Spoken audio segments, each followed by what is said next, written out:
Alright, welcome back.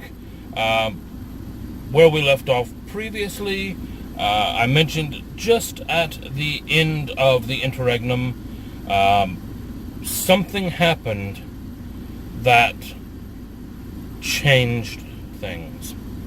Now,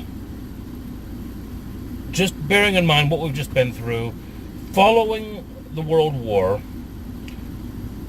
humanity very nearly lost all hope. They took years to start dreaming again.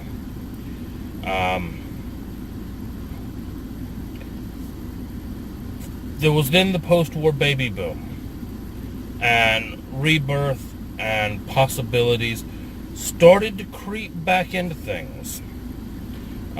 Television was created. It started to make its way into people's living rooms. People's imaginations started to return a little by little. Japan regained their independence after the American occupations. There were some downsides. There was the Cold War, the fear of communism. But things slowly started to pick up. And then one thing happened that changed it all. July 20th, 1969. The moon landing. Live on television. Watched simultaneously by millions of people. And in that moment, in that one event, humanity remembered, just for a moment, just for a flicker of time, remembered that anything was possible. And in that flash, changelings and people with fairy sight across the world witnessed the ancient trods flashing open again, the pathways returning. They saw the long-departed She rulers return from Arcadia, riding majestic steeds and chariots made out of pure light or pure darkness. The balefires, which are a mystic kind of part of the changeling life that we'll go into a bit later, but they flared, they burned bright for the first time in centuries. And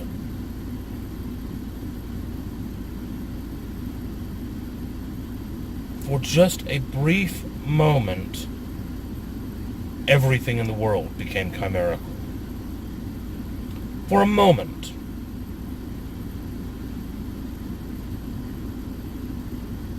But then it faded again. Now, thing to remember here, in that moment, as the gates flew open and the Arcadian She returned, you have to remember they're not changelings. They're Fae. And they returned thinking that the autumn world had finally broken its grip on banality, only to have the doors closed behind them. And in that moment, they panicked. They had no protections from banality.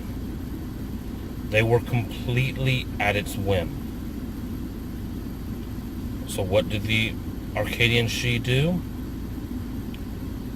they forced themselves into human hosts.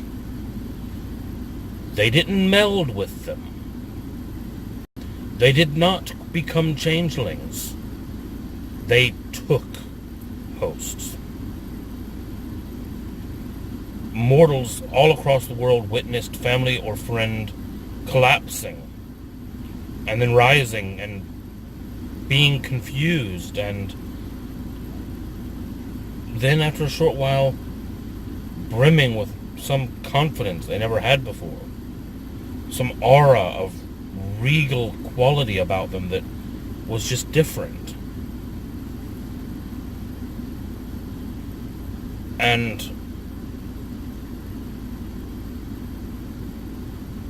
that was the return of the Arcadians.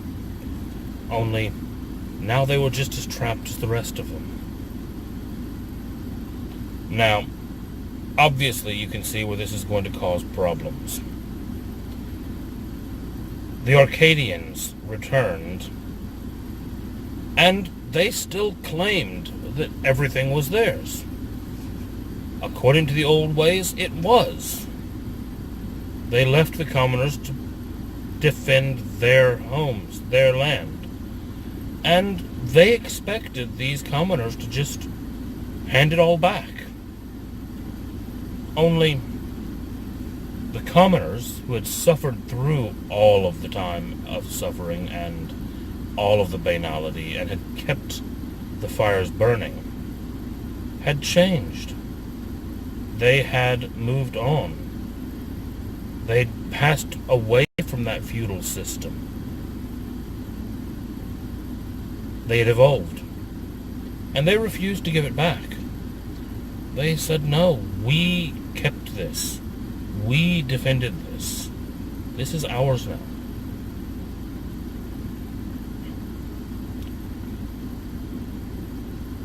The other side to consider in this, as these two groups began to come at odds with each other, is the Autumn She. The She who remained behind. Now, of course, they see the Arcadian She return, and they recognize that same haughty arrogance that they themselves once had. And they know the changes that have wrought in the other Fae, in the Changelings. And they know that it's going to end badly. And they know that they can't choose a side. So those houses, House Liam and House Sketridge,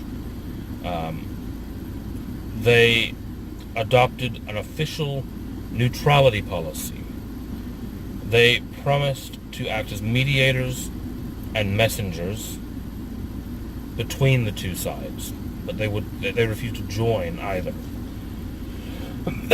Now, there were a few individuals from both of those houses who did take sides, but as a whole, the houses refused to.